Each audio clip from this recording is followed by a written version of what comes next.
nós temos uma série de áreas em que nós não temos gente. Eu lembro que quando nós começamos a fazer a ferrovia transnordestina, a gente não encontrava mais no Brasil engenheiro ferroviário. Eu lembro que quando a gente começou a recuperar a indústria naval, a gente não tinha mais ninguém na engenharia naval, porque tudo tinha sido dizimado e a gente não estava fazendo curso para formar essa gente. Então é preciso que a gente tente aprimorar para que a gente combine a necessidade e o desejo da pessoa estudar com a necessidade que o país e a sociedade tem das pessoas que nós precisamos qualificar e para que nós queremos qualificar. Eu não tenho nada contra, mas o Brasil não pode ser o país do mundo que tenha mais universidade para formar advogado. Nós precisamos formar outras pessoas. Nós precisamos investir mais em engenharia. Nós precisamos investir mais em coisas que possam trazer mais sobre médico. Se você for falar para a escola de medicina lá em São Paulo, eles são contra formar médico, porque diz que já tem médico demais. É verdade, pode ter médico demais na Avenida Atlântica, na Avenida Paulista, na Avenida da Boa Viagem, mas na maioria das cidades desse país a gente tem carência de médico. A gente muitas vezes tem lugar no Brasil que o médico passa uma vez a cada 3 ou 4 meses quando passa. E é preciso que a gente adote uma política de saber que a pessoa que mora distante, nós temos que levar os benefícios para ela, porque senão ela vai vir para a cidade e vai ser mais uma pessoa pobre, inchando e inflando a pobreza nas grandes metrópoles brasileiras, que custa muito mais caro do que levar o benefício até ela. Então, esse país, nós precisamos voltar a reconstruí-lo. E eu quero que vocês saibam que a única razão pela qual eu votei à presidência da República é porque eu acredito que a gente pode fazer isso. Vocês sabem que eu sou um cara que estou casado de novo, faz só 6 meses que eu casei, foi em maio que eu casei, 7 meses. Eu, sinceramente, se tivesse juízo, eu não estaria aqui, mas eu estou aqui porque eu tenho um compromisso com esse país. Eu tenho um compromisso com o povo brasileiro. A gente precisa provar ao mundo inteiro que esse país não nasceu para ser um eterno país em desenvolvimento. Ele precisa ser um país desenvolvido. Nós chegamos a levar esse país à 6ª economia em 2008, e esse país voltou a ser a 13ª economia agora.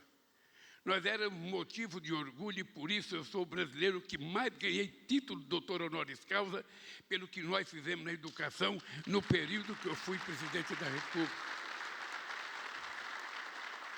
E isso precisa voltar a acontecer.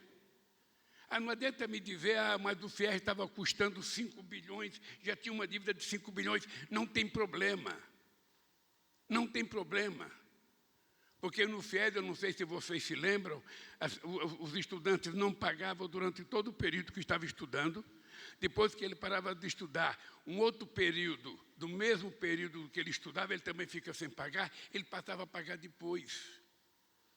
Mas vai dar o cano, não vai pagar. Isso é muito pouco a gente achar que não vai pagar. Ele não teve nem chance de provar se vai pagar, não, ele nem arrumou emprego.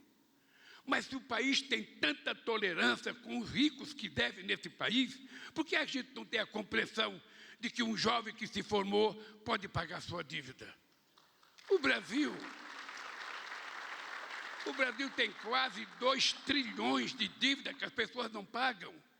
Pessoas que não pagam imposto de renda. E vocês sabem que quem sonega não é trabalhador, porque nele é descontado no olerite. O Brasil tem milhões de pessoas que dão cano na Previdência Social, que não pagam os impostos, e essa gente deve quase 2 trilhões de reais. E eu vou me incomodar com uma dívida do estudante, que tomou emprestado 10 mil reais, 12 mil reais para estudar, para se formar. Eu tenho certeza que na hora que esse jovem arrumar o emprego, ele vai cumprir com o compromisso dele de pagar a sua dívida. Fazer isso não é só ter fé, é ter crença e dar credibilidade à juventude desse país. A gente não pode achar que todo mundo é culpado. A gente tem que provar que todo mundo é inocente, até prova em contrário, que todo mundo é bom pagador, até ele não pagar. Agora, vocês sabem, porque vocês são todos magníficos reitores e reitoras, de que há uma explicação para os números que disse o companheiro Camilo, para o número que disse o companheiro reitor sobre a fragilidade da quantidade de jovens nossos que estão na universidade. Todos nós sabemos por que o Brasil foi o último país a fazer a independência, o último a abolir a escravidão, o último a ter voto de mulher, o último a ter voto de adolescente, o último a ter voto de analfabeto e o último a ter uma universidade federal. Vocês estão lembrados, e eu digo isso sempre para ninguém esquecer. A primeira universidade no Peru nasceu em 1554. A nossa foi em 1920. E não foi porque se queria criar a universidade para o povo estudar. Era porque o rei da Bélgica vinha para cá e ele precisava receber um título, doutor honoris causa, e precisava de uma universidade. Então juntou-se várias faculdades que a gente tinha e se criou a Universidade do Brasil. A elite brasileira nunca se importou com a educação do povo. Nunca se importou. Afinal de contas, esse povo era negro, esse povo era índio. Essa gente não precisava estudar, segundo a lógica da elite daquele tempo, não precisava estudar. Eles tinham que trabalhar. Só estudava aqueles que podiam ir para Paris, aqueles que podiam ir para Londres, aqueles que podiam ir para Coimbra, aqueles que podiam ir para Madrid, para Barcelona, para os Estados Unidos, ou seja, e a maioria do povo nascia só para trabalhar.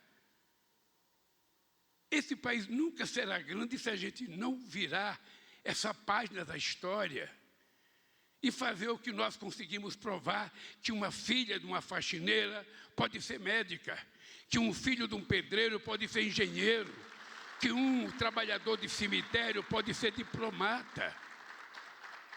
As pessoas podem, o que as pessoas precisam é chance.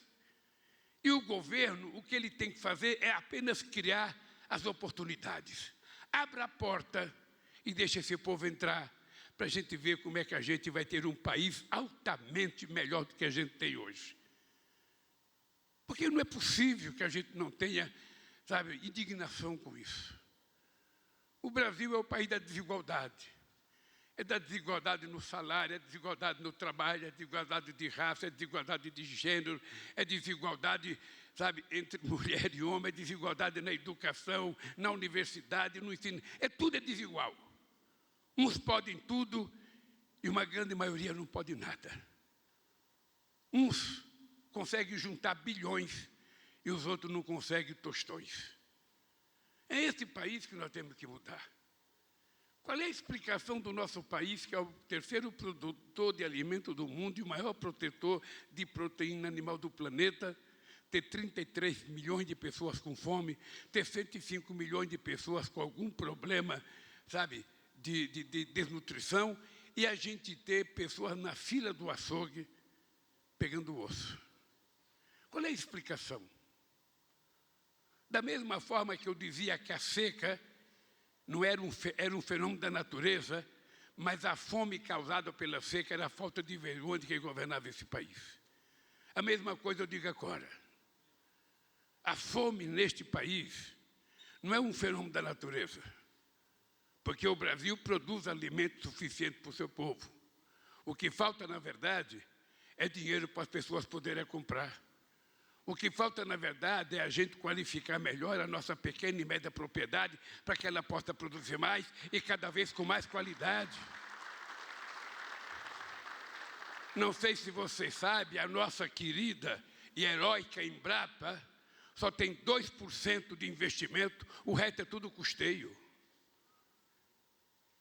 Então você deixou de investir naquilo que é sagrado, que é pesquisa. Você deixou de qualificar, porque o resultado do sucesso da nossa agricultura, a gente deve à Embrapa. Mas a Embrapa também tem que dar um salto de qualidade. Por isso, Rui, ela precisa ter dinheiro. E dinheiro para investimento. E nós precisamos aprender uma lógica. Eu estou dizendo isso todo dia. Talvez alguns companheiros meus ligados à economia não gostem, mas eu digo todo dia. Você não pode falar em educação que as pessoas falam é gasto. Você não pode falar em saúde que as pessoas falam é gasto. Você não pode falar em urbanização de favela, que é gasto. Você não pode falar em construir casa, que é gasto. A única coisa que não é tida como gasto por essa gente do mercado é o pagamento de juros da dívida. Eles acham que isso é investimento.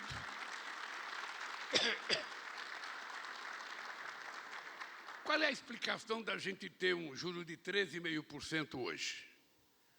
Qual é a explicação?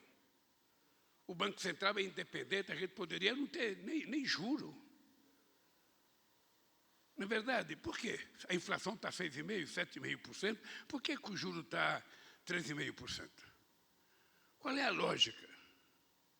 Qual é a lógica da desconfiança que o mercado tem de tudo que a gente fala de investimento? Eu não vejo essa gente falar uma vez em dívida social. Nós temos uma dívida social de 500 anos com esse povo. É uma dívida milenar quase que nós temos com esse povo. As pessoas nascem pobres, as pessoas ficam adultas pobres, as pessoas morrem pobres, seu filho morre, nasce pobre, morre pobre, e a gente não tem uma voz de alento para essas pessoas. Quem tem que estender a mão para essa pessoa é o Estado. Nós vimos o papel do Estado quando quebrou o Lehman Brothers nos Estados Unidos em 2008. Quem salvou o sistema brasileiro? O sistema financeiro? O Estado. Quando aqui os bancos quebraram, quem salvou? O Estado com o PROE. Agora que veio a pandemia, quem cuidou? O Estado. Então é preciso que a gente não aceite a negação do Estado. O Estado é importante, porque o Estado pode ser o regulador da justiça social nesse país. O que é preciso é a gente distribuir os recursos da forma mais correta para quem mais precisa. O que precisa é a gente ter uma reforma agrária para quem ganha mais, pague mais, e para quem ganha menos, pague menos. Não é possível que uma pessoa que ganha 5 mil reais pague proporcionalmente mais do que um cara que ganha 100 mil reais. É uma política tributária ao inverso. E nós vamos precisar da ajuda de vocês, porque nós precisamos aprovar isso no Congresso Nacional. E a gente vai ter que contar com pessoas que a gente não gosta, com pessoas que não gostam de nós, de pessoas que são ideologicamente diferentes, mas a gente tem que conversar. Eu, ontem,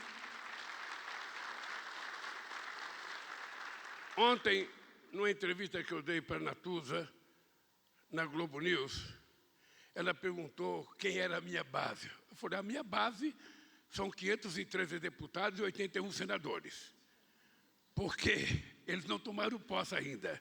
Quando ele tomar posse, nós vamos ter que saber quem vai votar ou quem não vai votar, porque não vai ter projeto de interesse do Lula.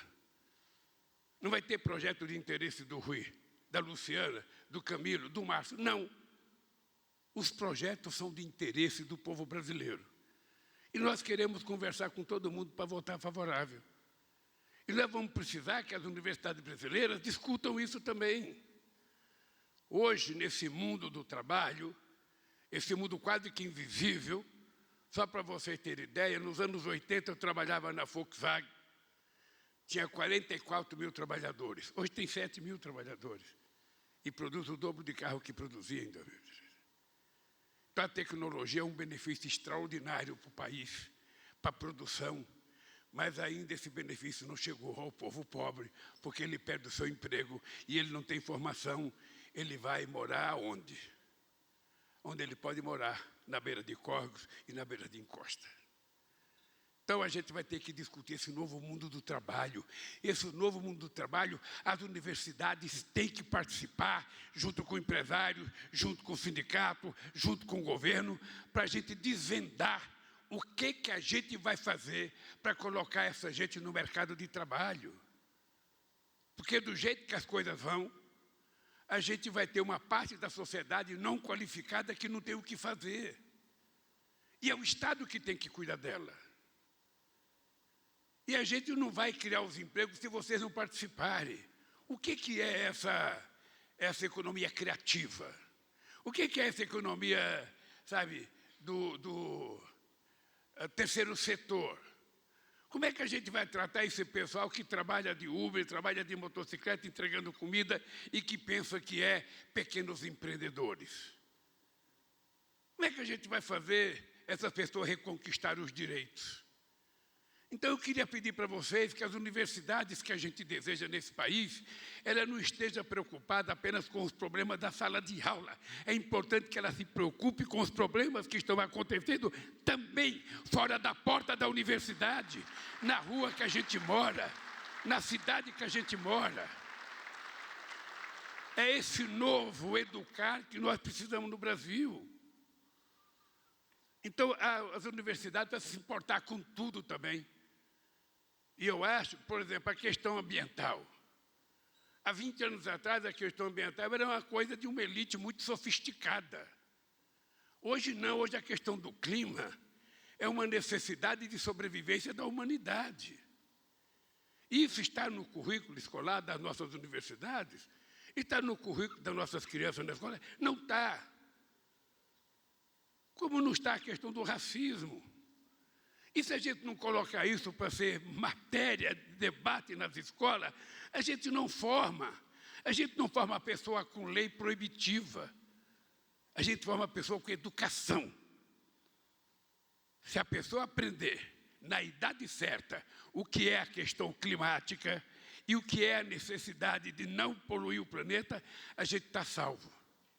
Mas se a gente achar que a gente vai resolver o problema do mundo proibindo, vamos ser francos, nem nas nossas casas tem coleta seletiva de lixo. São poucos os que têm, porque a gente ainda não se deu conta de que o mundo mudou. O mundo mudou na universidade, o mundo mudou no mundo do trabalho, o mundo mudou na nossa vivência em sociedade. Então eu quero, companheiro, dizer para vocês, eu tenho orgulho de ter sido o presidente que mais visitei a universidade, que mais visitei escolas técnicas. Nós tivemos um tempo que nenhum presidente tinha coragem de ir na universidade. E nenhum ministro da educação tinha coragem de ir na universidade. Eu lembro da primeira vez que o companheiro Cristóvão foi na Universidade Federal de Goiás, que os estudantes deitaram na porta e não deixaram ele entrar. Pois eu nunca tive, Camilo, nenhuma dificuldade em nenhuma universidade desse planeta. E você não vai ter. Você só vai ter se você tiver medo de conversar com os estudantes. E a gente tem que ter força para encarar todos os problemas. Não é todo mundo que queria o ProUni, viu? Não é todo mundo, não. Tinha muita gente que não queria o ProUni. Dizia que a gente estava privatizando a educação. Era o governo e os companheiros da União Nacional dos Estudantes que iam para a briga. E conseguimos provar. Tinha muita gente que não queria o FIES, que a gente estava privatizando a educação. Mas o FIES colocou quase 2 milhões de jovens que não podiam estudar para estudar. Porque, é verdade, não foi nós que criamos o FIES. O FIES já existia. Mas acontece que a Caixa Econômica não liberava dinheiro. Porque o jovem estudante ia lá pedir dinheiro, eles pediam um avalista, pediam um fiador. E você acha, nem o pai tem coragem de ser fiador de um filho quando está na idade de estudar. Sabe, ele não trabalha, não tem salário, por que o pai vai ser fiador para depois ter que pagar? Não. Quem é que tem que ser o pai? É o Estado. E aqui foi uma briga quando nós decidimos aqui. Quem vai financiar o FIES é o Estado brasileiro. A gente vai dar um voto de confiança à nossa juventude. E nós colocamos em pouco tempo mais de 5 milhões de jovens na universidade. E eu quero que vocês saibam que a nossa disposição é voltar a fazer isso. Não apenas aumentar a quantidade, mas aumentar a qualidade. Nós precisamos melhorar tudo o que nós fizemos, nós temos que fazer melhor e, se possível, fazer mais. Eu quero que vocês saibam que a autonomia universitária será garantida nesse mandato nosso inteiro. Vocês vão ter o direito de ser responsáveis, porque quem é eleito para ser reitor também é gostoso ser eleito, mas também deve ser gostoso ter responsabilidade com o dinheiro da universidade, com a administração da universidade e com o zelo pela universidade. Portanto, não pensem que o Lula vai escolher o reitor que ele gosta.